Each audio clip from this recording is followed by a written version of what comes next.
Hi, I'm Jeff Wood, a principal with the Alexander Group, and today we have the pleasure of speaking with Darren Catalano, the CEO of HelioCampus, about driving go-to-market changes and enabling organizations to scale. Darren, welcome. It's great to have you here today.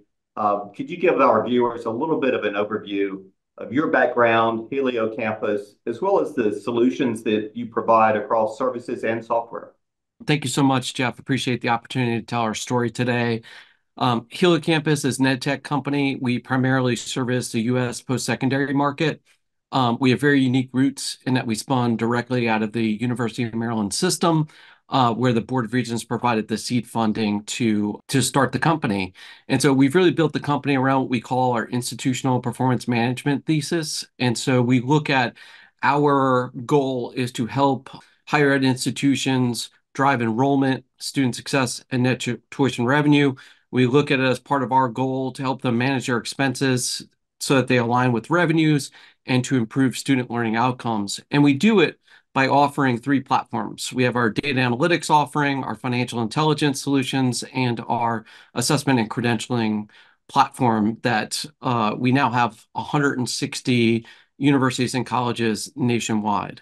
It's exciting, Darren. And I know when we first met and we started working together, we had the opportunity to interview some of your clients, and they were very much valued the partnership that you were able to bring to them and their institution. So well done in terms of what you've been able to build over the years and build the company. Darren, one of the things that we'd like to talk about that we touched on is when we started about a year and a half ago, you were just exploring, how do we develop a new go-to-market growth plan? What are those required investments to get to the next level?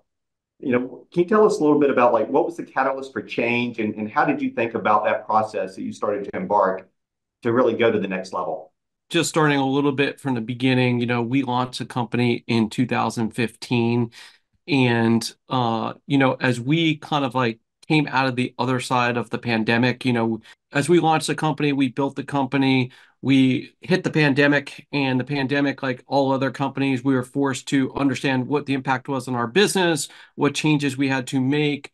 And, we're very fortunate we're able to make hay and kind of ride through the pandemic and even grow during the pandemic. As we got to our fiscal year 2022, there was some exuberance that we had gotten to the other side of the pandemic.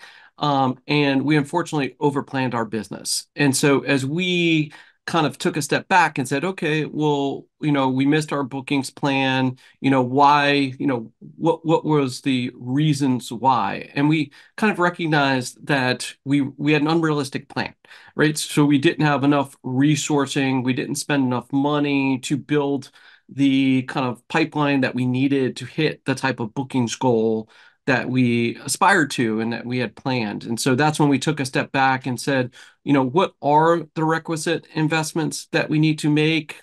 What's the blueprint, if you will, to really build this new go-to-market function that we knew we needed to hit the growth goals that we knew we could hit and that we wanted to hit. And we just needed some guidance on how to go about doing that. And that's when we, engaged the Alexander Group. Right. Thanks, Darren. And I know when we were kind of talking over a year ago, what's really critical is thinking about how do you build out in sequence those marketing and sales investments, right? It's not always possible to do everything at once. And you were ahead of the curve, so to speak, where the market ended up of really having to think about profitable growth and what was really required to drive a practical plan that you can implement and get real results from, right? And that was kind of part of the blueprint effort and initiative as we kind of iterated on that, like what that is. I think some of the other executives, as you give them advice, it seems like it's really important that they have lots of options of what they can do to invest and scale, but they probably can't do it all at once. Mhm. Any thoughts around that and how you think about prioritizing that and how that evolved to the blueprint that we worked on? Yeah, absolutely. So yes, when we started the company, we've always been focused on profitable growth, and it was not cool when we started, back in 2015. But certainly now profitable growth is very much in vogue. So we had a running head start, kind of building a culture around profitable growth was a priority. And so for us, once we got the blueprint and understood what were the requisite investments we needed to make, then we had to set about how do we meter those investments so that we can maintain our profitable growth. And so, the three areas that were identified in our blueprint were really around one, building a larger and more sophisticated marketing team, focused on not only on demand generation, moving well beyond our traditional strategy of event marketing, building our brand marketing capabilities, product marketing, and kind of those marketing operations, and then reorganizing our sales team and then building out we call it the client success management function, which is also, typically, your account management function. And so we really had to decide on how to meter those investments. And so the path that we chose was to first invest in building our marketing team. So the thought was, hey, you got to start driving top of funnel, and then everything else comes after that. So we started building, our first investment theme was really building out that marketing team, starting with a VP of marketing hire and building out that demand gen function, and then going from there. Kind of the piece that came next was that CSM function. And so really it was kind of like build top of funnel, book, like increase our bookings plan, book more deals, and then you got to bring in that, CSM function to kind of really service those customers in a more sophisticated and significant way to really ensure kind of satisfaction, renewals, and expansion going forward. Yeah. So a lot of moving parts, but key to sequence that in the right way and make sure you can execute on it. So now that you've got, a full fiscal year under your belt since we did the changes and you're into the next fiscal year, how did it work out? What were the results relative to kind of what your expectations? Yeah, so I'm happy to report it worked out, right? So we were able to grow our bookings in a very tough market. Year over year, we increased bookings by 65%. And this fiscal year, which we are, more than halfway through, so it's February, our fiscal year ends June 30, and we planned another big year of growth, and we are tracking to plan. So really satisfied with how everything came together, about how we executed on the blueprint. We hired some, real good talent that is paying off, that is really critical to the whole equation here. And so more to come, right? So far, so good. We got a lot of hard work in front of us, a lot of growth, trying to grow, big in a down market. So we got our work cut out for us, but, so far we have seen a return on investment for the changes that we've made in our organization. Well, fantastic, Darren. I mean, it's really a two-step process, right? You've got to get the right go-to-market plan, the changes, the sequencing, but then congrats to the team. I mean, the execution and the follow-through is one of the things that's super critical for every company, right? You can have a great plan, you can know where to go, but it really takes that leadership to be able to execute and drive it to make it the reality that you got with the right plan. So congratulations on that. Yeah, thank you, Jeff. I mean, I concur. Everyone's got a plan. What separates the winners and losers is, who can execute the best. And that is a strength of the company that I'm proud of. And, it was a lot of hard work, but really happy where we are. I'm certainly not declaring victory, but, we're off to a good start. No, fantastic. Well, Darren, in closing, one of the things, given the success and your journey of what you've seen, what other guidance would you give to other C-level executives when they're thinking about profitable growth, how to scale their company, and navigating change? What would be words of wisdom of what they should look at, given your experience?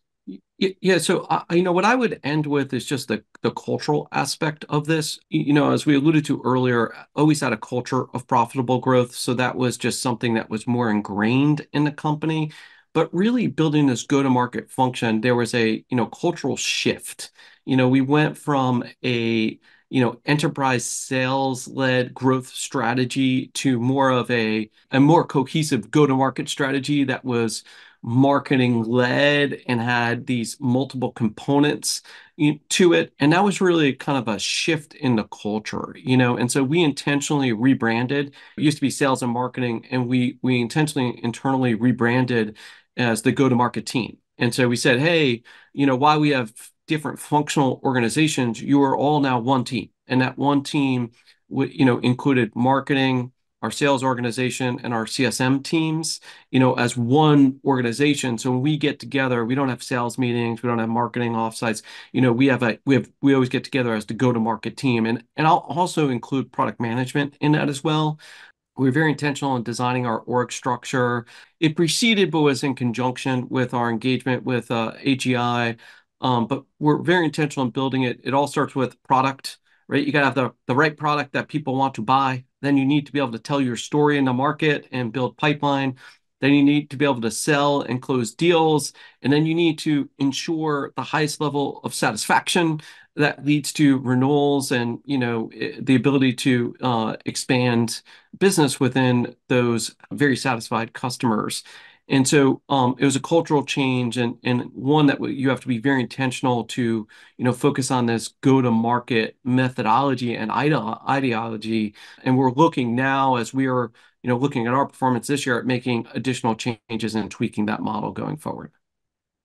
Right. Outstanding. And you did all that with the additional complexity of putting this platform together with acquisitions that you've made, right? So you did a couple acquisitions, you pulled everything together for the platform, and then we're taking that to market. So again, congratulations, Darren. Great execution. Very glad to see the results, and we look forward to seeing more success from HelioCampus. Yeah, thank you so much, Jeff. It's definitely, starting and running a company and getting to this point, the growth stage is not for the faint of heart, but I'm excited to do it every day and, thankful for the help that AGI gave us. Right. Thank you. Thank you so much. And to our audience, if you're looking to understand more about around market benchmarks, exploring go-to-market changes so you can scale to the next level, feel free to reach out to the Alexander Group. We have multiple go-to-market briefings available for you across marketing, sales, compensation, and go-to-market transformations. So thank you. Darren, thanks again. Look forward to talking to you again in the future.